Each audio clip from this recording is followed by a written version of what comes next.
我在荆州市区开了一家家电维修店，为了找乐子，我在招牌上写了上修飞船空间站，下修航母核潜艇，凡是通电的就没有我修不了的。没想到真有军方大佬找上门来找我修。这天我正闲来无事，在店里和直播间的室友吹牛口嗨，一位衣着得体、气质绝佳的美女推门而入：“老板，你这里真的什么都能修？”女人健步如飞地冲到柜台前，一双美眸之中满是焦急。那当然了，没看见我的广告吗？承接核潜艇航母维修，空间站换件，量大从优，童叟无欺。美女要修核潜艇还是航空母舰？对方显然没有开玩笑的心情，她直接将手中的箱子放在桌面上打开，里面的东西看上去好像是块电池一样，四周还用缓冲泡沫裹得严严实实，一条条细小的线路和微小的晶体纵横交错，看着都让人有些眼花缭乱。见此，我猛地一下坐直了身体，这是啥？光刻机，准确的说是光刻机的校准传感器模块，实验中功率过载核心探针阵列烧了。我们的项目组等着急用，他叫赵玲玲，是隶属于龙科院的一名研究员，因实验过程中发生意外，设备受到损毁，导致整个项目都停滞了，而且国内多家专业机构都明确告知，这台机器无法修复，如果不是实在没办法，他也不会来这小破修理店碰运气啊。这光刻机，美女你是不是找错地方了？我这里是家电维修，你要不试试隔壁的五金店能不能整啊？剧本，这绝对是剧本，主播为了火，现在已经是不择手段了。342主播，这玩意儿可比航母螺丝金贵，你把握不住的。直播间在短暂的沉默之后轰然爆炸，闻言我迅速收敛起了玩笑，半年前自己穿越过来继承了这家维修店，还绑定了超能维修系统，系统可以根据修理的东西给予科技点，科技点可以兑换各种技术。这半年下来，稀奇古怪的东西倒是见了不少，但值钱的却没几个。光刻机这么高级的玩意儿，这不是撞枪口上了吗？赵玲玲看着我沉默不语，心中最后一丝希望也瞬间被浇灭了。是啊，连国内专业机构都无法修复，一个路边摊又怎么可能行？他叹息一声，提起箱子，转身就准备离开。看你手里的组件，应该是 C7 型的光刻机啊。闻言，赵玲玲脚步一滞，这个家伙怎么知道型号？告诉我它的冲击峰值是多少？除了探针阵列外，还有没有其他受损的地方？我无比淡定地开口问道，脸上的神色就像是在修理一个简单的电饭煲一样。峰值是常规功率的15倍，冲击时间大概是3到5纳秒，其他的组件自检正常。赵玲玲眼神之中再次绽放光芒，她几乎不敢相信自己的耳朵，一个家电维修店的老板竟然能问出这么多专业的问题，那些词汇可都是绝密信息。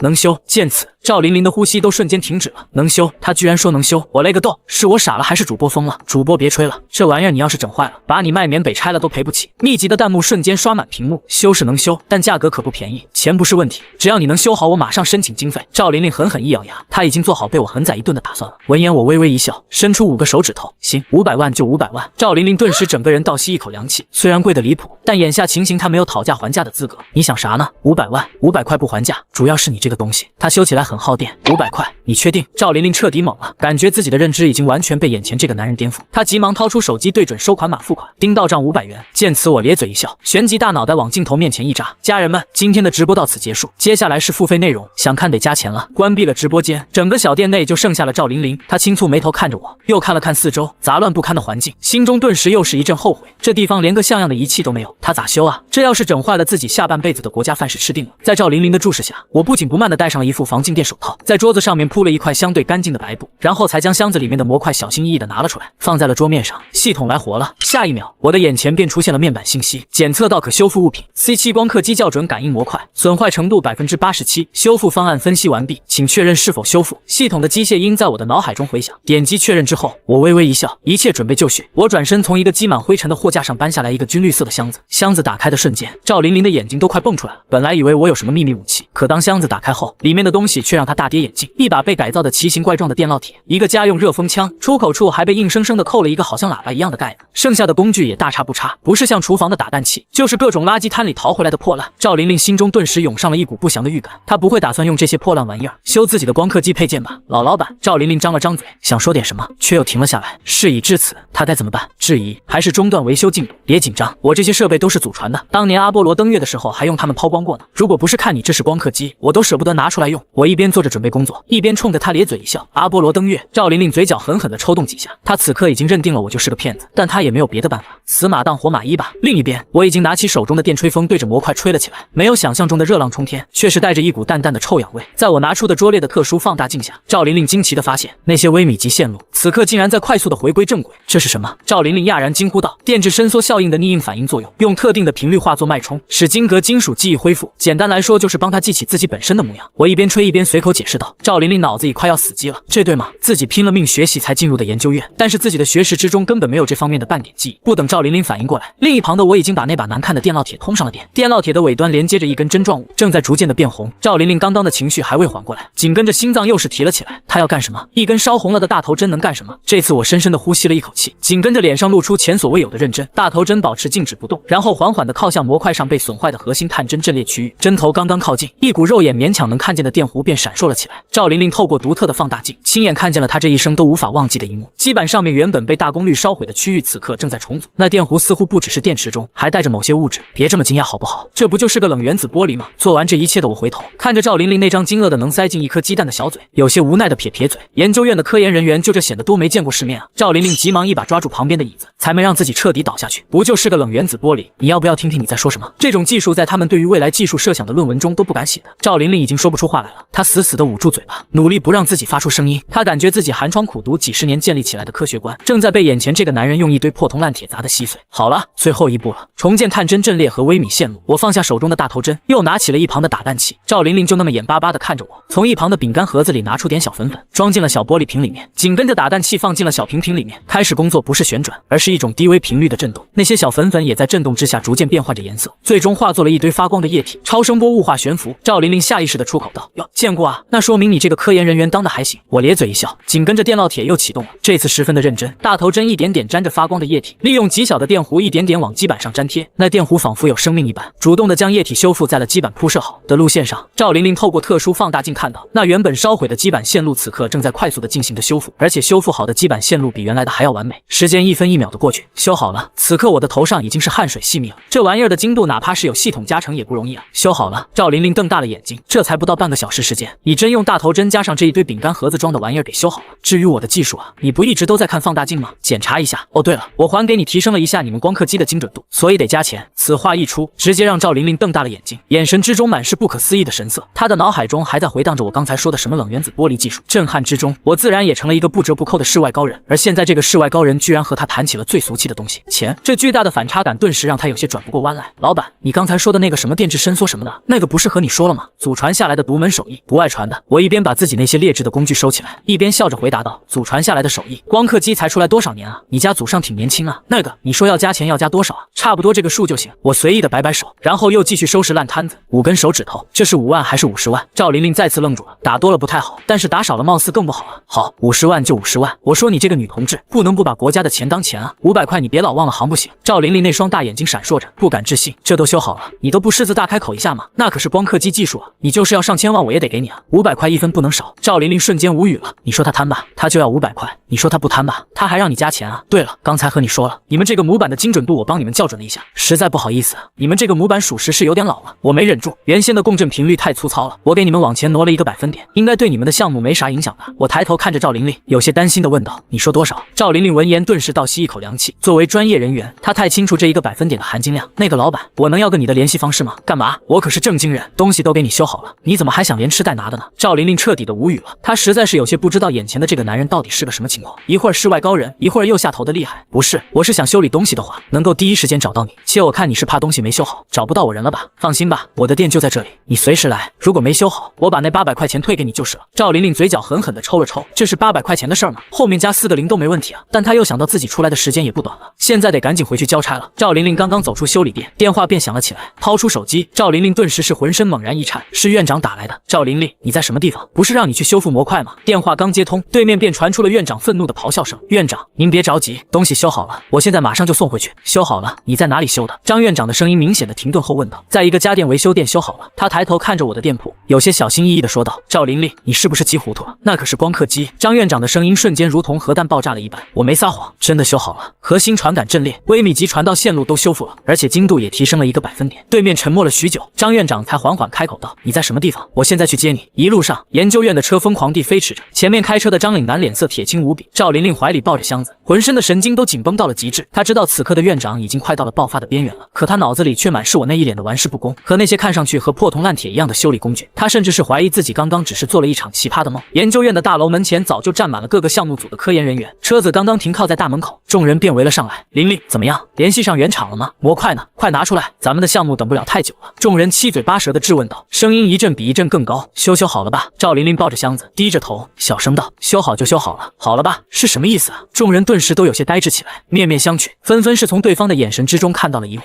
你在哪里修好的？咱们的专业机构给出来的时间，说最短也得好几个礼拜，你这才出去了几个小时就修好了？一名秃顶老教授扶了扶厚厚的镜片，语气之中充满了质疑。是在一个家电维修店修好了。赵琳琳的声音宛若蚊子一般大小，众人闻言顿时都倒吸一口凉气，旋即用一种不敢置信的神色看着赵琳琳。家电维修，这可是光刻机啊！你去家电维修干什么？这不是胡扯的吗？赵琳琳，你是不是疯了？你这是拿着我们整个龙科院在开玩笑啊！片刻之后，众人的愤怒仿佛火山喷发一般喷涌而出，谩骂声、质疑声瞬间将赵琳琳淹没了，她浑身哆嗦着，眼泪都开始在眼眶中打转了。行了，都闭嘴！一声怒吼让所有人都吓了一个激灵。张岭南从车上走了下来，脸色阴沉的快要滴出水来。赵琳琳，你确定修好了吗？此刻的赵琳琳已经说不出话来了，脑袋一片空白的点了点头。行，把东西拿到1号无尘实验室进行实验，如果修好了，你大功一件；修不好，你就准备去军事法庭吧。闻言，赵琳琳心脏猛然一滞，事已至此，也只能将希望都寄托在那个看上去极其不靠谱的修理店老板身上。1号无尘实验室内，几名专业人员身着防护服，小心翼翼地将模块从箱子里面拿了出来进行测试。赵琳琳站在众人身后，低着头，像是一个正在等待审判的犯人一般。我的天，这是什么焊接工艺？修复的线路太漂亮了。赵琳琳不会是去找了什么我们不知道的高人吧？这简直就像是从原厂里面拿回来的一样啊！不对，这简直比原厂的还要完美，根本看不出修复的痕迹。没过几分钟，赵琳琳突然听见远处的众人传出一阵接着一阵的赞叹声，她有些不知所措地抬起头来看向众人，这材料不太对劲，立即对这份材料进行分析。我们这里好像没有这样的修复材料。这时，张岭南忽然间眉头紧皱，盯着显微镜下的模块，失声道：“是院长。”材料组立即开始启动仪器，对模块修复部分进行全面扫描解析。赵琳琳的心再一次提到了嗓子眼：“院长，咱们的数据库中显示，咱们暂时还没有这样的材料，库存里面没有。”张岭南和众人纷纷是倒吸一口凉气，这都已经是2025年了，世界上还有没有被发现的材料？光是这一发现就足以让研究院在世界上大放光彩。快，通电测试！张岭南无法掩盖自己心中的喜悦，声音都有些急促，众人也都兴奋了起来，一个个快速的各就各位。电源系统自检完成，无异常；内部逻辑单元检测完毕，无异常；电路测试完毕，数值在可控范围之内。大屏幕上一条条绿色信息弹跳出来，每一个声音都让在场所有人的心脏狠狠地被击中一次。一个被宣布物理烧毁的模块居然通过了自检的所有流程，这不科学啊！进行精准度测试，张岭南身体晃晃悠悠地坐在了椅子上，仿佛整个人都虚脱了一般。院长，您没事吧？别管我，快点进行精准度测试！张岭南推开众人，大声喝道：“现在不是管他有没有事的时候，一旦这块模块运用的修复技术不是当前世界所拥有的，那么就意味着华夏打破了西方的封锁线，而且遥遥领先全世界。这是关乎到一个国家命运的测试。”是大屏幕上开始跳动着曲线，宛若电流一般快速地生成各项数值。赵琳琳死死地握着双手，手心里面的汗水都浸透了她的衣袖。报告院长，数值有些不对劲。这是一名科研人员的话，让张琳琳猛然瞳孔一缩，果然还是出问题了吗？什么问题？张岭南猛地从椅子上站了起来，这好像是一个很高级的光刻机模块，数值比咱们之前使用的提高了1个百分点。我怀疑这个模块不是咱们的，可当前世界貌似不具备这样的水准啊！检测人员盯着数据，一脸懵逼，提高了1个百分点。张岭南整个人宛若遭雷击一般，眼睛一翻，直接倒了下去。整个实验室内顿时乱成了一团，快叫救护车！众人纷纷围在张岭南身边，大声嘶吼着：“1个百分点！哈哈，是咱们华夏研究出来的！”地上的张岭南忽然间发出一阵狂笑声，整个人仿佛抓狂了一般。10年不20年，国外也不可能造出突破当下光刻机的1%，这是神迹啊！众人都面带兴奋，看着大屏幕上面滚动着的数据。那我们的光刻机校准模块，这算是修好了吗？赵琳琳呆呆地望着众人，突然开口道：“修好了吗？你把那个码字去掉。”众人纷纷看向身后，这才发现赵琳琳此刻距离他们甚远，脸上还带着局促不安的神色，显然被刚才的事情吓得不轻。小赵啊，这不是修好了，这是突破，你立功了！老教授快步走到赵琳琳面前，用力地抓着赵琳琳的肩膀：“我立功了！”赵琳琳木讷地指着自己的鼻子，大脑一片空白。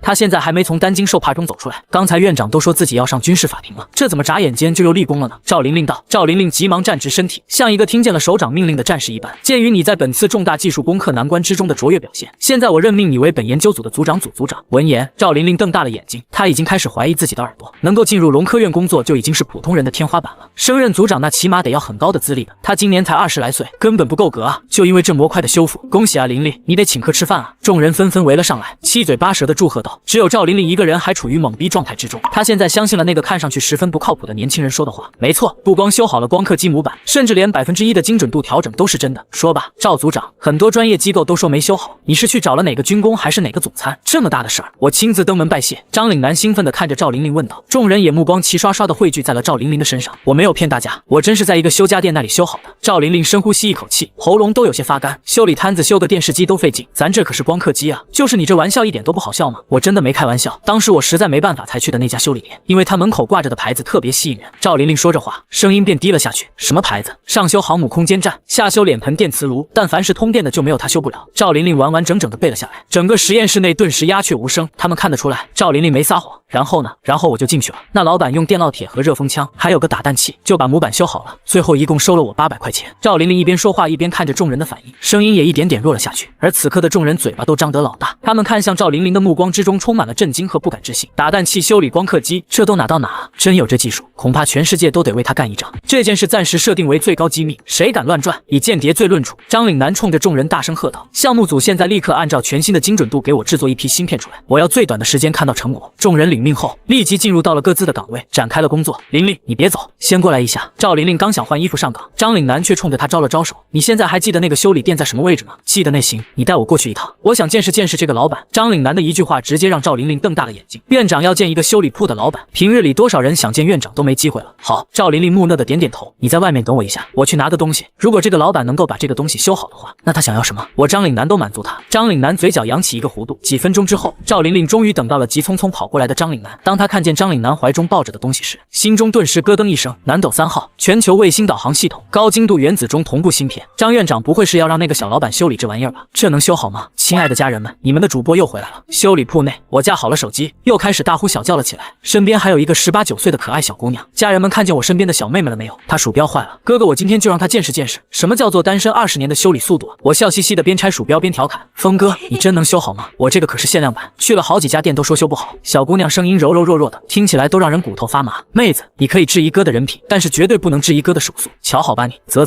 江峰又开始吹牛了，我已经开始录屏当黑历史了。前面的别尬黑，江峰是真有能耐。上次我家电饭锅修完了，做饭都香了，我还是比较在意那个光刻机小姐姐怎么样了，不会给人家修报废了吧？那可是光刻机啊，主播要真给干坏了，现在估摸着应该在踩缝纫机了。刚一开播，直播间那边热闹起来，我瞥了一眼弹幕，十分不屑地吹着牛。虽然砍着大山，但手上的速度是真不慢。也就在这时，店门口的电子门铃响了起来，我习惯性的抬头看了一眼，紧跟着整个人便愣住了。门口进来的正是前不久离开的赵玲玲，这一次她身后还跟着一个50多岁的男人，气势还不一般。咋回事？不会是真修坏了吧？这咋还摇上人了呢？家人们，不好意思啊，来了点售后服务，我手疾眼快，急忙将直播间的麦克风给关掉。老板赵玲玲进门后开始熟络的打起招呼来：“你这次带个人是找我茬来了？”我眉头一皱，指了指赵玲玲身边的张岭南：“不是老板，您别误会，您修理的东西没有任何问题。”闻言，我这才放松了警惕，这是我的一个长辈，他听说您手艺高超，也想让您帮忙看个东西。虽然知道对方和赵玲玲并不是什么亲戚，但既然对方不是来找茬的，那就放心多了。既然是回头客的话，可以给你一个面子，把东西拿出来我看看怎么个事儿。我又换上了一副世外高人的口吻说道。张岭南从进入店铺之后，就朝着四周围观看着店内的环境，这里比他想象中的还要破。他本来以为一个能修理光刻机的地方，最起码有点专业性的设备，结果他失望了。这里不光没有任何专业设备，反而比一般的维修店都要破上不少。听见我的话，张岭南将手中的箱子放在了桌子上，和上次赵玲玲拿过来的箱子差不多，也挺精致的，只是不知道这里面这次又是什么狠活。张岭南打开箱子，里面躺着一个巴掌大小的芯片，上面布满了纹路，中心区域还镶嵌着一个类似于水晶一样的晶体，光看一眼就知道这玩意儿不可能是民用品。老板，您看看这个能修吗？赵玲玲有些担心的指着芯片问道。我装模作样的拿起芯片研究了起来，实际上内心开始疯狂的呼喊系统赶紧扫描，检测到可修复物品。南斗3号卫星导航芯片军用加密版，损坏程度92%，主逻辑门阵列过载，数据缓冲器失效，修复方案分析中，分析完毕。本次修复将消耗100点科技点，修复完成可获得500点科技点，请确认是否修复。军用的，我顿时是皱起了眉头，一进门就知道这老头不一般，没想到居然还是军方的人啊！看样子自己应该是被上面盯上了。确认修复，我心中默念：小兄弟，这个芯片是……张岭南看我迟迟不说话，便是开始主动介绍：南斗卫星的导航芯片嘛，这不就是主逻辑门炸了，连带着数据缓存区也废了，应该是瞬间的强电永干的，你们这安保措施还是差点。不等张岭南说完，我便是直接打断他，一脸云淡风轻的说道。整个修理店内瞬间是一片寂静无声，张岭南都是准备好了一套说辞，硬是被我一句话给全堵回去了。那一双饱经风霜的眼神之中，头一次露出了惊世骇俗的神色。站在张岭南身后的赵玲玲更是瞪大了美眸，不敢置信的看着我。她本来还以为我会遇到滑铁卢，但是这个年轻人比自己想象中的似乎强大太多了。他们连介绍都没介绍，对方居然就能够认出这里面的东西是什么，甚至是连损坏的原因都说了出来。这小子有点东西啊！老板，那这个东西你这里……张岭南此刻内心深处已经是开始翻江倒海了，他几乎是可以断定，眼前的这个年轻人绝对不是徒有虚表，就凭他能一眼认出这个东西是什么，而且不使用任何的机械就能看出来损坏的原因。这个小子子就不是个一般人，能修。不过这钱嘛，我点了点头，旋即抬起5根手指头在张岭南的眼前晃了晃。50万！张岭南看着我伸出来的5根手指头，心里面都是快乐疯了。50万啊，太便宜了！就这块芯片的研发成本都是得数10个亿，这可是整个南斗卫星的核心之一啊！别说是50万了，就算是500万、5000万，那也绝对是值当的。50万，好，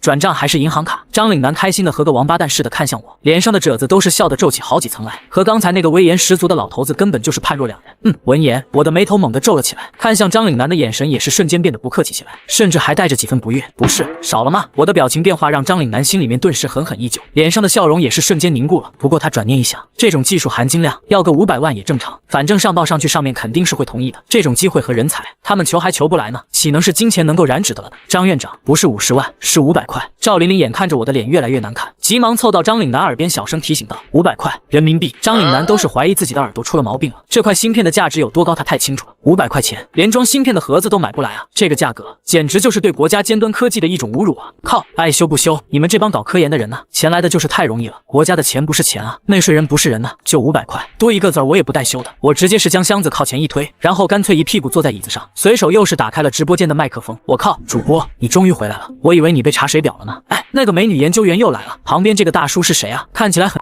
样子，我刚才好像看见主播说什么500块的唇语啊，主播又要修航母啊！哎，你们看那个箱子，你们猜那里面装的是什么宝贝？啧，这剧情，神仙主播在线扶贫国家科研单位啊！主播你是真能整节目啊！直播间的弹幕瞬间是疯狂的滚动了起来。张岭南被我一句话直接是对的脸憋得铁青了起来。你说这家伙贪财吧，人家就要500块；说他不贪财吧，他还非得要这500块钱，这到底是个啥样的人啊？老板，我们修，没说不修啊！赵琳琳急忙掏出手机对准了收款码扫了过去，500元到账。一声清脆的声音响起，我的手机上又多了500块钱。张岭南这时候有些无语，他眼睁睁地看着关系到一个国家的战略级顶尖芯片，就这样被一个年轻人以500块钱的价格给接了单了。这一切都是显得那么的不真实，那么的荒诞，甚至是有些戏剧性。如果不是看在老顾客的份上，这个活我还不爱接呢。你们以为我缺这500块钱啊？真有意思。我一边嘟囔着，一边伸了个懒腰。我靠，主播又接活了，又有好戏看了。这是啥东西啊？看着那个箱子就不便宜啊，里面东西肯定不一般吧？能让这位美女研究员和这个大叔送过来的，肯定不是一般的玩意儿。峰哥，给大家看看啊，到底修的啥玩意儿啊？就是啊，你别藏着掖着，以前耦合器都让我们看的，你变了。峰哥，弹幕瞬间是炸开了锅。汗，其实也没啥新鲜的，就是天上飞的那个玩意儿的零件掉下来了，人家信得过我，我给他瞅瞅。我冲着镜头嘿嘿一笑道：天上的那个玩意儿。张岭南嘴角狠狠地抽搐了几下，脸色以肉眼可见的速度变绿了。你家这叫零件啊？这叫瞅瞅啊？这可是关乎到整个南斗卫星的核心部分啊！这家伙刚才还挺正经的说出了芯片的名字，怎么一转眼变得这么中二了？院长，您别着急，这个老板人就这个样子，本事大的人脾气也怪，您忍一忍啊。赵琳琳眼看着张岭南血压升了起来，急忙凑到他耳边安抚道：天上飞的，你不会真修飞机了吧？吹吧你就。啧，峰哥这是又要关直播了呗？别啊，峰哥，上一次的光刻机哥几个就没看上，血都亏干了。就是上次光刻机我们连个毛都没看见，这次不会是卫星上的东西吧？楼上的，你还真信他？你咋不说他手搓一个火箭出来呢？直播间的弹幕热闹非凡，关直播什么关直播啊？就这么个小玩意儿根本用不着关。上次那是光刻机，太精密了，怕让你们学过去。今天这个就是个小场面，直接给你们直播也算是科普了。我一脸不在乎的说道：小场面。张岭南差点是一口气背过去，他死死的盯着我，这一次抽动的不光是脸上的肌肉了，连心脏都是开始跟着突突了起来。他现在怀疑这小子到底知不知道这是什么东西啊？这叫小场面，那啥玩意儿叫大场面啊？手撕外星人啊！我可不管脸色变成了猪肝色的张岭南，转身到了一个角落，然后将另一个小箱子提了出来。箱子打开，张岭南心脏都是快从嗓子眼里面蹦出来了。一把不知道从哪个牙科诊所找来的老式手钻，一个老式的夹板，塑料壳子上全是划痕，电线胶皮都是有些老化了，还有一个像是手摇的咖啡机。这几样东西加一块卖给收破烂的都不止5块钱啊！张岭南呼吸急促，眼睛肉眼可见的攀上了血丝，他实在是忍不住了，颤抖着双手指着那一堆破铜烂铁，声音颤抖道：老板，你不会是要用这些东西修理我的芯片吧？张岭南眼珠子都是快蹦出来了，那一颗大半辈子波澜不惊的心此刻终于是出现了名为恐惧的感觉。怎么了？嫌弃我的家伙事啊？那你们自己拿回去研究吧，我们这小修理店容不下你们这尊大佛。我瞬间是不乐意了，直接是将工具一扔，整个人坐在了椅子上，一副爱修不修的样子。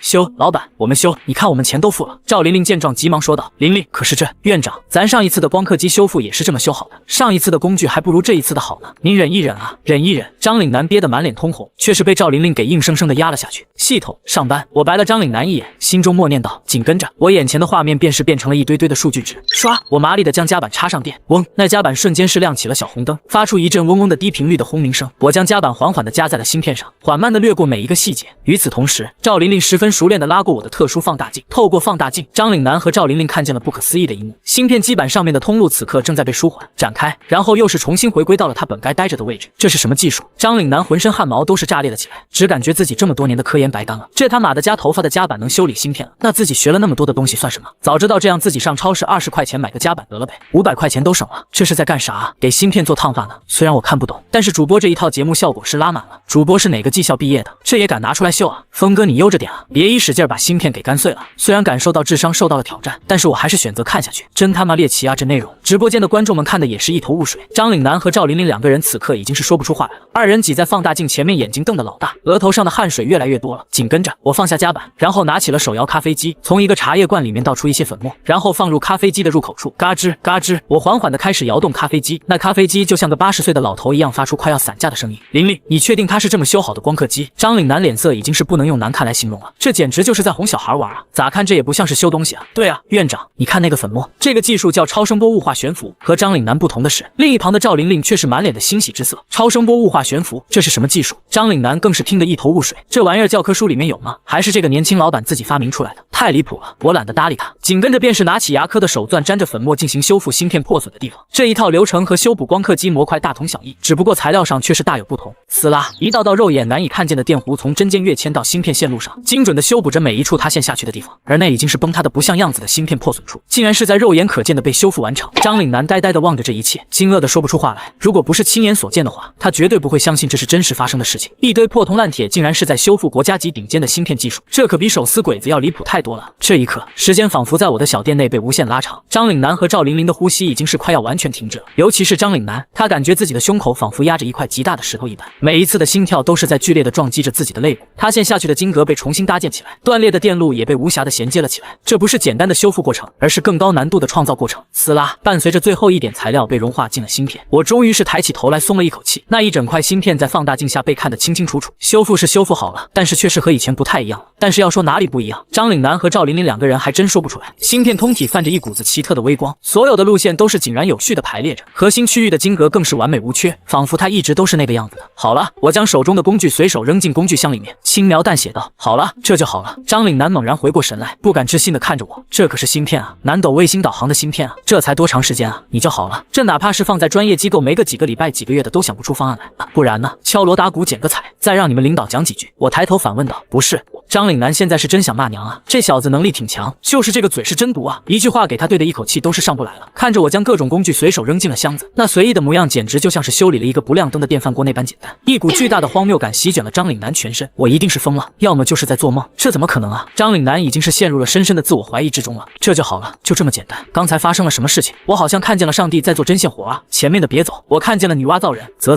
峰哥面前物理学算个屁啊！我宣布，主播就是神。你们说有没有一种可能，我们看到的不是一个牙科钻，而是一个我们无法理解的高科技修复工具？楼上的别骗自己了，那就是个破牙钻。我牙科诊所里面同款的铁锈都没有他手里的那个气质足。直播间在短暂的沉寂之后，瞬间是爆发了，呼哧呼哧。这个时候，张岭南的喉咙中发出了阵阵嘶吼声，他的脸色瞬间是憋得通红了起来，看上去仿佛呼吸有些不顺畅了。院长，你没事吧？院长，赵琳琳顿时是着急了起来。老子给你们修理好的东西，你可别死老子这儿啊！我他妈还要靠这个小店养活自己呢。没事，我没事。张岭南努力的让自己平静下来，深呼吸了几口气，好多了。院长，你要习惯，这就是老板的常规操作。赵琳琳这个时候已经是不知道该怎么安抚自家院长了。常规操作，习惯。琳琳啊，你知道他这一套流程下来对我的打击多大吗？咱们整个科研院几百个专家啊，耗尽了心血都没解决的问题，让他拿几个破牙钻和烫头发的夹板就给搞定了，你让我怎么习惯啊？张岭南看着赵琳琳，眼球上布满了血丝，激动的说道：呼，老头，你的东西修好了，你可别死我这里啊！另外，你们那个跃迁算法有点低端，我帮你们改了改，还有那个底层的晶格数量不够多，排列也有问题，我也帮你们调整了一下。我看着张岭南恢复如初，这才是长长的呼出一口气，说道：我本来还想让张岭南加200块钱的，但是看着张岭南刚才都是差点背过气了，出于人道主义，还是算了吧，别真把老头给吓死在这里。但是我说的云淡风轻的，可是在张岭南耳朵里面却宛若一颗重磅炸弹爆炸了一般。人家这么短的时间内，不光是修理好了芯片，还给他们优化了算法，重新排列了晶格布置，这是人能干出来的事儿。好了，芯片拿回去吧，我就不让你们加钱了。现在这玩意儿跃迁频率应该比以前更稳定，理论上计时误差应该能再降低1到2个数量级，具体多少我没法细算，你们自己拿回去测去吧。我将芯片重新放入箱子里面，递了出去。扑通，张岭南再也承受不住了，直接是眼珠子一瞪，双腿一软，直挺挺的瘫倒在地。哎，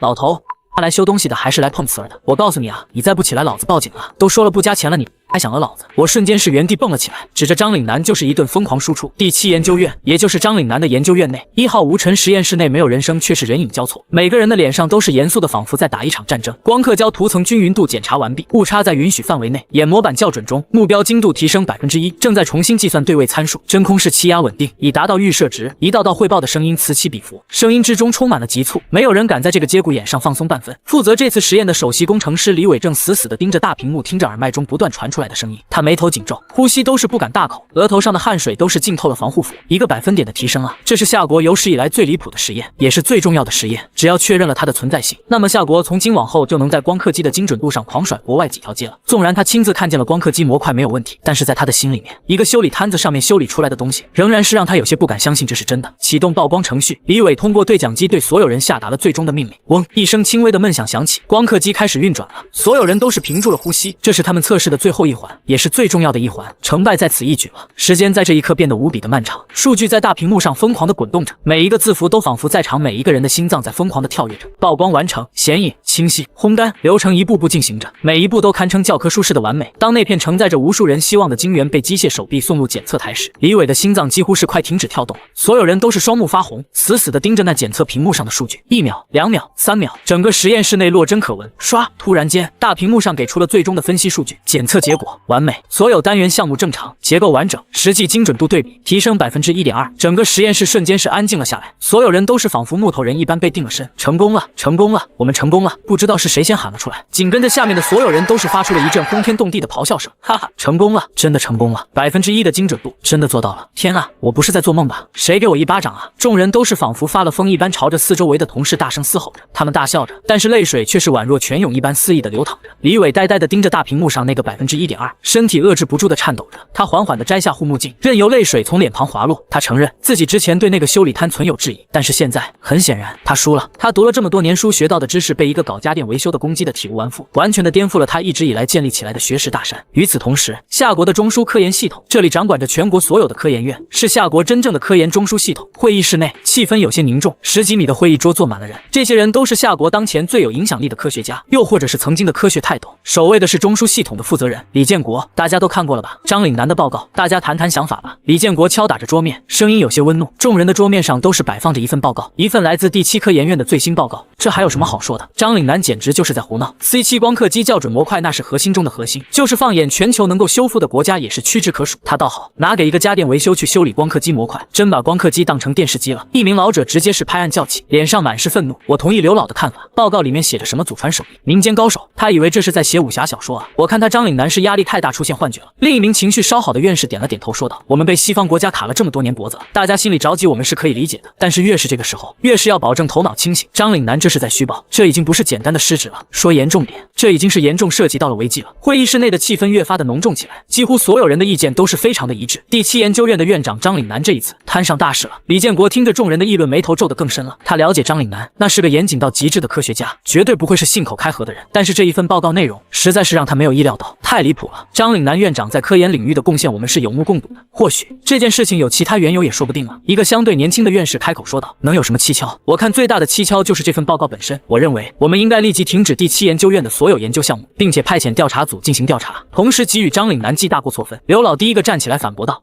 我复议，我也复议。”一时间，会议室内大部分的人意见都是达成了一致。李建国看着众人群情激愤的样子，也是叹息了一口气，众怒难犯啊！这一次，张岭南算是踢到铁板了，而且他也觉得该给张岭南点教训，让他知道科学的严谨性。咚咚咚，李建国刚拿起笔准备写文件，办公室的门被敲响了。进来，李建国眉头一皱：“李部长，第7研究院又传来一份报告，是加急的报告。”门口的秘书急得满脸通红，又是张岭南的研究院，他有完没完了？是不是下一份报告就要说他造出高达了？刘老冷哼一声，脸色越发的难看。报告显示，第7研究院刚刚研发出来了一款新型芯片，采用的是全新的刻度标准。秘书小心翼翼地说道：“全新的标准有多新？”众人纷纷面面相觑，然后问道：“报告显示，最新标准比我们之前的精准度要提高了个百分点。秘书的话音落下，整个会议室先是瞬间安静了下来，所有人都是愣住了，面面相觑之下，纷纷是被人的眼神之中看到了茫然，紧跟着气氛瞬间是炸了。1个百分点啊，这是什么概念？报告给我！刘老一个箭步飞身，直接是将报告拿了过来。他仔细的看了几眼之后，整个人都是遏制不住的颤抖了起来。刘老，你没事吧？另一名院士见到刘老的变化之后，立即是起身将报告拿了过来。不到1分钟，他便是和刘老一起哆嗦了起来。怎么了？李建国顿时是皱起了眉头。这数据没问题，都是真的，但是这怎么可能呢？刘老颤抖着声音，眼珠子往外凸着，血丝肉眼可见。人可以撒谎，但是数据不行。他从事科研这么多年了，哪一个数据出了错，他一眼就能看出来。但是这份报告上的数据完全属实，没有半点虚假。我就说张岭南这么多年的院长了，一定不会违规操作的。可是这件事情太过于蹊跷了，难道说是他们先前积累的某种刚好是达到了巅峰，然后机缘巧合之下突破了？几名院士也是一脸的不敢置信。巧合？1个百分点啊？您管这叫巧合？院士的话音刚落，便是有人起身反驳道。李建国没有去搭理众人的争吵，他急忙拿过那份报告详细的查看了起来。片刻之后，他的目光在 1.2 的突破百分点和全新芯片上面反复停留，每一次的停留都是会让他眼中的金光更胜几分。诸位，这份报告上的数据无可厚非，这也就说明张岭南的那份报告也绝对不会是假的。但是现在问题就出在了张岭南报告上的这个家电维修店身上。李建国深呼吸一口气，脸上的神色有惊喜，但是更多的是茫然。家电维修，民间高人还是祖传手艺，这些字看起来都很正常，不正常就不正常在他一个家电维修居然是能维修光刻机，最重要的是他还维修成功了，这就很离谱了。李部长，我怎么感觉都不觉得这是真的？光刻机模块啊，那可是怎么可能出自于一个家电维修店啊？刘老脸上的表情都是扭曲成了麻花了。他能接受那份数据是真实的，但是他无法接受这份数据是出自于一个家电维修店之手。或许这是张院长的掩人耳目法，也许那个什么家电维修店就是张院长的一个秘密基地，又或者张院长是在掩盖什么真相。一名名院士眉头拧成了一个疙瘩，会议室内顿时又是吵闹了起来。芯片的成果让他们震惊不已，但是他们越是震惊，对于这个家电维修就越是好奇，这已经是触及到了他们对科学的认知，甚至是对科研体系的质疑了。大家都先安静一下，这个家电维修我们一定要去了解，但是不能我们去。这样，小李，你帮我安排几个人去找一找这个家电维修，看看到底有没有这么个地方。记住了，一定要小心点。李建国摆摆手，让众人安静下来，然后对自己的秘书说道：“是，李部长。”眨眼间又是1日之计，我平复了一下自己的心情，才又打开了店门。昨天张岭南在自己的店里直接昏倒了过去，还好救护车来得够快，否则的话自己赚的几百块钱都得搭进去。修复南斗3号卫星导航芯片完成，奖励科技点加500，当前科技点1806。我正寻思着今天该怎么，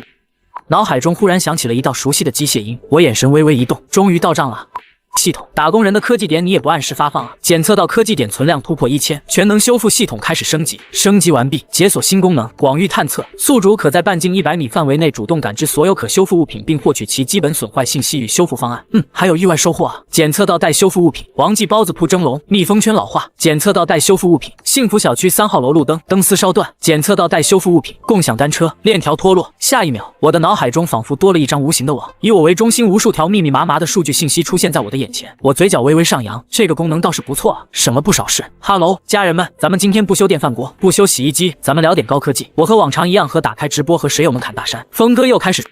上次光刻机的事儿我还没消化完呢，峰哥，你上回说的那个光刻机你还给提升了1个百分点，是不是真的？哈哈哈，我信了。自从看了你的直播之后，我觉得我家的电饭锅都能做芯片了。峰哥，你那个小粉粉是不是拿白面冒充的？那玩意儿真有用啊！弹幕一如既往的搞笑。哎，你们这帮人吧，啥都好，就是不信我啊！什么叫吹牛？我这叫科普好不？你们以为光刻机就是几百吨的大家伙啊？那都是表象，真正的科技核心都在我那几个小箱子里面呢。我故作深沉的摇摇头说道：“欢迎光临。”正在我聊得兴头上的时候，门口的电子门铃响了。我刚抬起头来准备接客，当他看见来人的模样后，脸色顿时是变了。来的人是2个中年男人，哥俩身姿挺拔，面容严肃，虽然穿着和普通老百姓差不多，但是浑身上下那一股气质和普通人完全格格不入。清一色的小平头，耳朵后面还戴这个透明的耳机线，我脸都是绿了呀。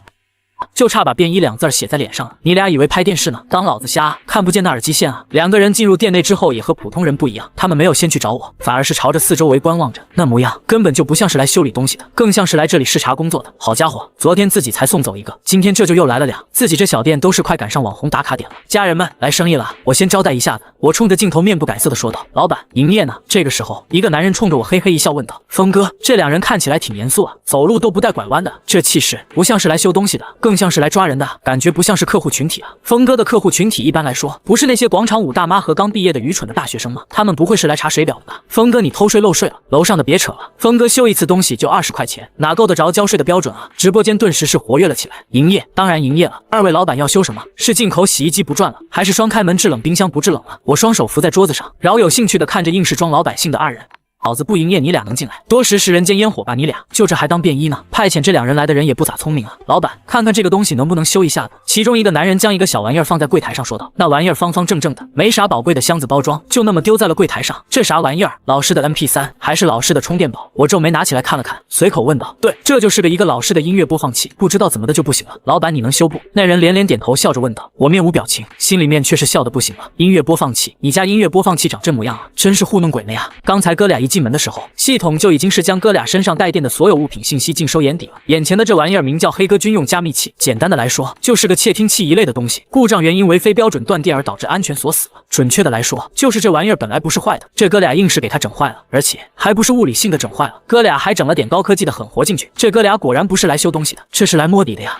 这玩意看上去年头不短了，修理起来应该有点麻烦。家人们看见了没有？今天这活有点难度了。这种老玩意儿啊，最考验手艺了。很多时候不是他出了毛病了，而是闹脾气了。我拿着窃听器掂了掂，冲着镜头说道。二人面面相觑，对于我这种故作玄虚的做法，显然显得有些不耐烦起来。哒哒哒，这一次我连打蛋器都是没有拿出来，只是用手指头在窃听器上面开始敲打了起来，声音富有节奏且缓慢，看上去就是在普通的敲打。不是，峰哥这是干啥呢？人家让你修理，你在这儿怎么还敲上了呢？你要不唱一首啊？啧，这节奏感，峰哥不去打碟真是屈才了。这是什么独门绝技吗？我爸也会，当初我电脑坏了，我爸拿着棍子敲的，后来我就换了个电脑。我悟了，下一次我就爱电视机不听话了，我也给他敲一敲，说不定就是他网瘾犯了，得电击治疗一下。楼上的，你以为你是雷电法王啊？直播间的众人纷纷是开始扯淡，外行看热闹，内行看门道。主播间的众人看不懂我的操作，但是现场的两个人却是已经汗流浃背了。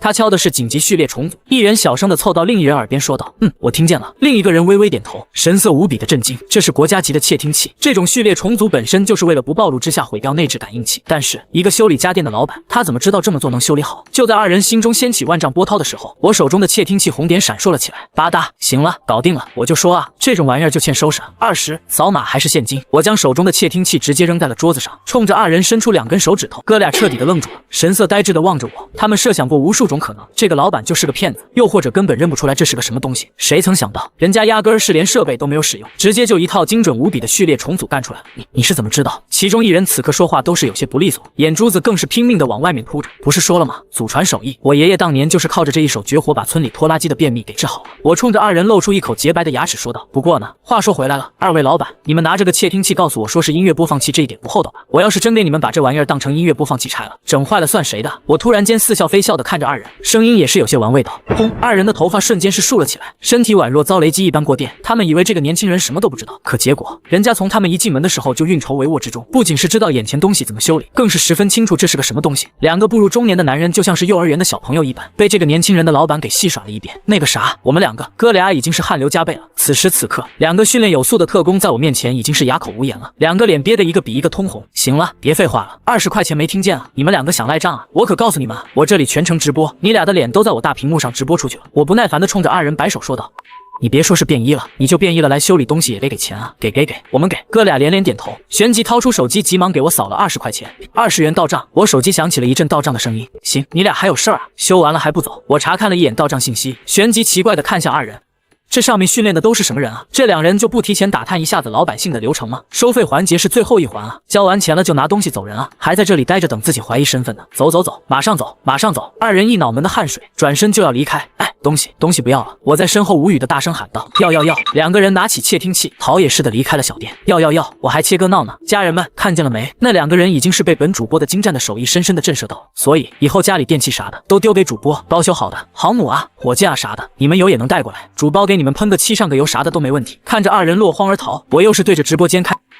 呼哧呼哧，距离小店不远处，一辆黑色的轿车内传出粗重的呼吸声。刚才的那哥俩此刻就坐在车内，大口大口的喘息着粗气，那身上的汗水就宛若将两个人清洗过一遍一般。滴，其中一个人喘着粗气，按着手机号码。喂，对面传来了一个沉稳的男人的声音：“李部长，是我们。”男人如鲠在喉，情况怎么样？那个修理店存在吗？那个老板怎么样？对面的李建国闻言，声音顿时是放低且急促了起来：“找到是找到了，店也的确存在，只不过这人有点邪门，比我们想象中的更加的邪门。”男人满脸为难之色的会报道：“咱们是搞科研的，你给我来个邪门是啥意思啊？怎么个邪门法？李建国有些不明所以的问道。我们现在怀疑，我们刚一进门的时候就进入到了他的圈套里面。他不仅是直接把我们要修理的东西看穿了，甚至是还知道加密的解锁方式。男人用力的吞咽着口水说道：“知道咱们加密的解锁方式？这怎么可能？”李建国的声音都是跟着颤抖了起来。那窃听器可是最高级别的，研发的时候就是为了应对各个国家之间的特工工作，一个破修理摊子给破译了。你和我闹呢？李部长，我的话句句属实，这个修理摊老板的确有些邪门啊，一时半会儿说不清楚啊。男人这个时候已经不知道该怎么解释了。行，你俩先回来，回来之后再详细的和我汇报情况。李建国在那头沉默了片刻之后说道。医院内，消毒水的味道充斥着张岭南的鼻腔。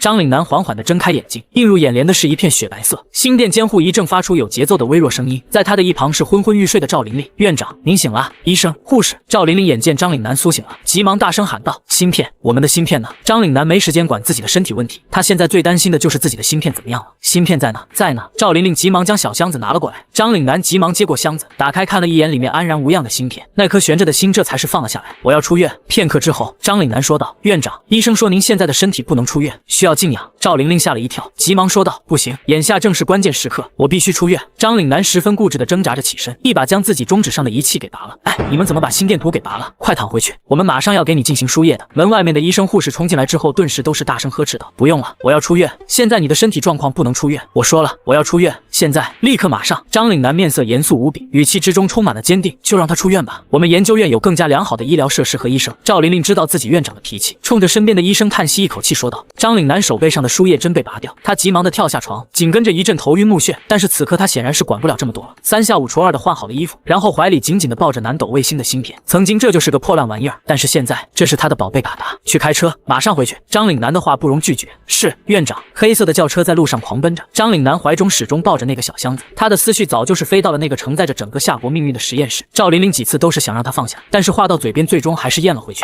很快的，第7研究院的大楼近在咫尺了，车辆通过层层安检，稳稳地停在了办公大楼门口。张院长，您去哪儿了？怎么现在才回来啊？车子刚停下来，一个身穿白大褂的研究员便是冲了过来，脸上满是焦急之色。怎么了？张岭南眉头瞬间是皱了起来。研究员的一句话瞬间是让张岭南和赵玲玲的心都是提到了嗓子眼。中枢系统的人来了，现在就在实验室里面。中枢系统那是掌管着整个夏国科技命脉的绝对部门，是直接隶属于最高首长领导之下的特殊部门。他们怎么会突然间来第7研究院？他们来这里干什么？张岭南急忙问道。好像是说来检查一下咱们光刻机研发出来的新精度的芯片，关于那1%的精准度他们不太相信，所以亲自来查验来了。科研人员想了想说道：“你说什么？1%的芯片研发出来了？”张岭南闻言，眼珠子都是快蹦出来了，还没有痊愈的身体此刻再一次晃动了起来。那1%的精准度提升的芯片，他本来就没想到真的能够研发出来，毕竟我只是进行了简单的修理而已，想要研发出来，总得是进行一系列的磨合期才行。这才多长时间啊，就搞定了？是，研发出来了，在您和赵组长离开没多长时间就搞定了。研究人员用力的点了点头，脸上还带着欣喜的笑容。研发出来了，好啊，好啊。可是谁让他们把报告递交上去的？张岭南脸上的兴奋没维持多久，便是皱起了眉头。通常来说，上交报告的条件必须是万无一失的。这芯片刚搞定就火急火燎的给中枢系统上交报告，这要是临时出点什么意外，那就是谎报。科研数据谎报和军情谎报同等级别的罪名，这不是给科研院找事儿了吗？这个我也不知道。那名科研人员顿时是有些不知所措了。行了，你马上安排个项目的人，凡是参加过芯片研发的人员全都给我到实验室集合，要快，哪怕是他们在拉屎，也得给我把屎拉在裤兜子里面。张岭南说罢，扭头便是朝着实验室冲了过去。咔嚓，实验室的大门在张岭南输入一连串的密码之后缓缓地划开，一股夹杂着设备散热和臭氧独特气味的味道扑面而来。巨大的无尘实验室内站着一群人，正围着光刻机指指点点，为首的一位正是中枢系统中的刘老。眼前巨大的全息投影前，无数数据正在缓缓流动着，一张张复杂的构造图不断的被拉扯变大，又是快速缩小，校准模块的反馈回路被优化到了极限啊，光路补偿路径也做了重新规划。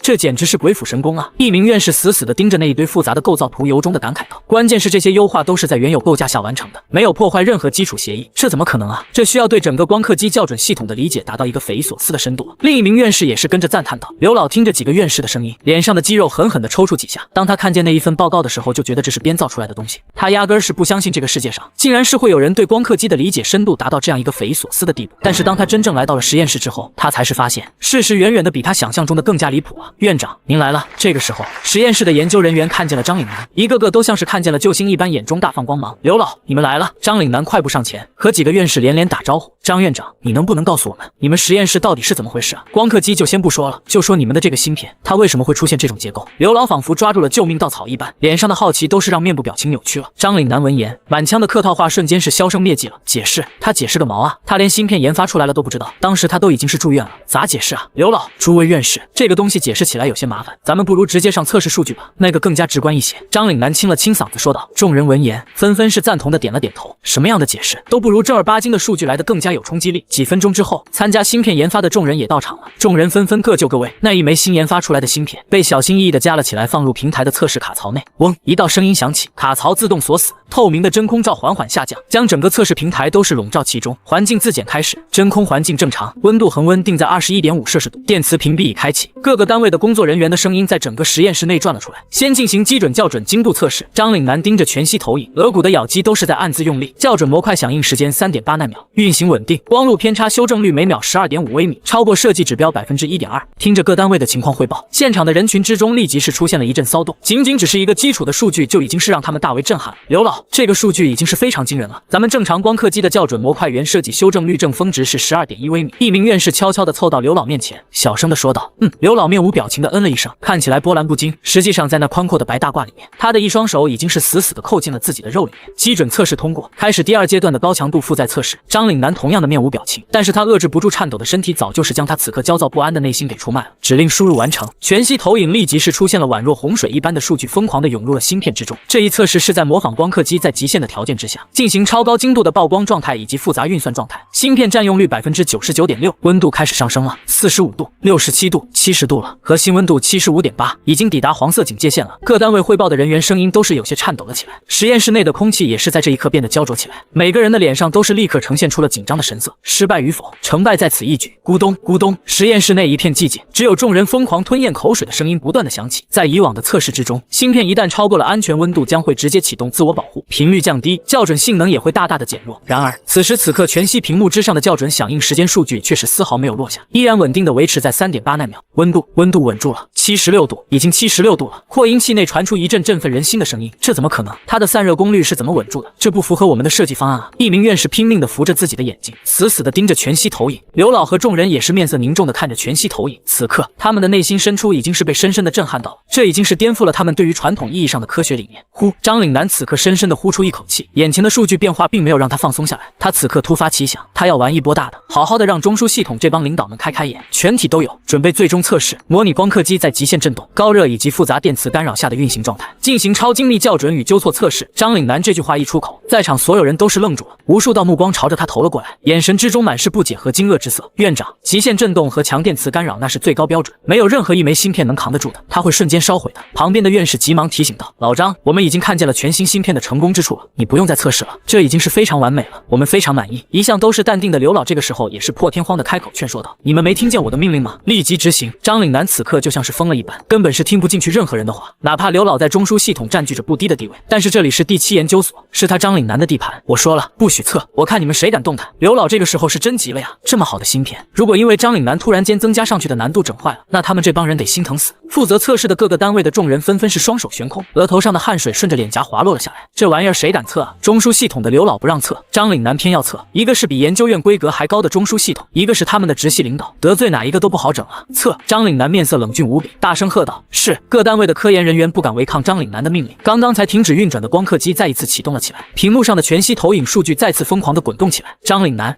我告诉你，这一次实验如果失败了，芯片毁了，你就等着上军事法庭吧！刘老气的额头青筋暴起，指着张岭南的额头咬牙切齿地吼道。张岭南宛若没听见一般，眼睛死死地盯着大屏幕。所有第7研究院的科研人员和中枢系统的院士们，此刻都是紧张到了极点。他们知道张岭南这是在赌啊，他在最不该赌的时候选择了赌。一旦这一次实验出现了问题，那刘老一定不会让他好过的。全息投影的屏幕上，那个代表校准偏差率的数据不断的上升起伏着，这是最关键的指标，代表着芯片在极端的情况之下维持光路校准的能力。而以往最好的记录是3/1000的偏差概率，但是这一次又是全新的芯片，又是要追求最完美的偏差率，看上去这似乎是一项根本不可能完成的任务。唰，突然间，全息投影上面出现了最终的偏差概率，一连串的零偏差、零失误，众人顿时都是瞪大了眼睛，不少人都是把自己的眼镜拿下来拼命的擦拭着，然后又装回去重新看向大屏幕，还是零，整个世界都是安静了下来，时间都仿佛在这一刻停止了流逝，所有人都是呆若木鸡的站在原地，大脑一片空白。这在足以摧毁一切的干扰之下，这一枚全新的芯片竟然是没有出现半点校准偏差，我是眼花了吗？有人忍不住小声的嘀咕道，声音之中充满了疑惑。重新测试，再来一遍。张岭南强行支撑着自己的摇摇欲坠的身体，再次大声道，只有他自己清楚自己现在体内的热血已经是开始沸腾了。张岭南，刘老脸色憋得通红无比，牙齿都是咬得发出咯吱咯吱的声音，这个老家家伙，他是非要把这个芯片搞坏了才肯罢休吗？他就真的不怕自己把他送到军事法庭吗？是，这一次，所有工作人员没有丝毫的犹豫，全息投影再一次运转了起来，最终的结果依然是0。再来一遍。张岭南此刻额头的情景和汗水汇聚在一起，但是他始终在咬牙坚持着。他想知道江峰修理好的东西到底能逆天到什么程度？1遍、2遍、3遍，每一次的测试，众人的心都是会从肚子里朝着嗓子眼提升一大截。但是每一次芯片的测试结果都是0，那就仿佛是被定格在了一个等量上的数据，没有任何因素能够撼动它。老天爷啊，5遍了，咱们以前的芯片连1遍都是无法承受啊！疯了，张岭南真是疯了，这真的是让一个修家电的给修理好的东西，这简直就是一个奇迹啊！所有人都是在这一刻由衷的赞叹着，太令人难以置信了，那足以摧毁一切芯片的干扰，此刻竟然是对这一张全新校准过后的芯片毫无作用，而且伴随着次数增长越多，那枚芯片的稳定率越高，测试也从第一次的几分钟到了最后变成了10几秒钟。这枚芯片它竟然是在一次次的摧毁之中宛若涅槃中的凤凰浴火重生，越战越勇。它似乎还携带着超强的适应能力，这芯片还附带了智能效果。刘老这个时候再也忍不住了，他手扶着椅子难以置信的看向张岭南，嘴唇子哆嗦了半天才是说出一句完整的话：张院长，你到底是从哪里找到了那个能把光刻机运用到这种地步的神？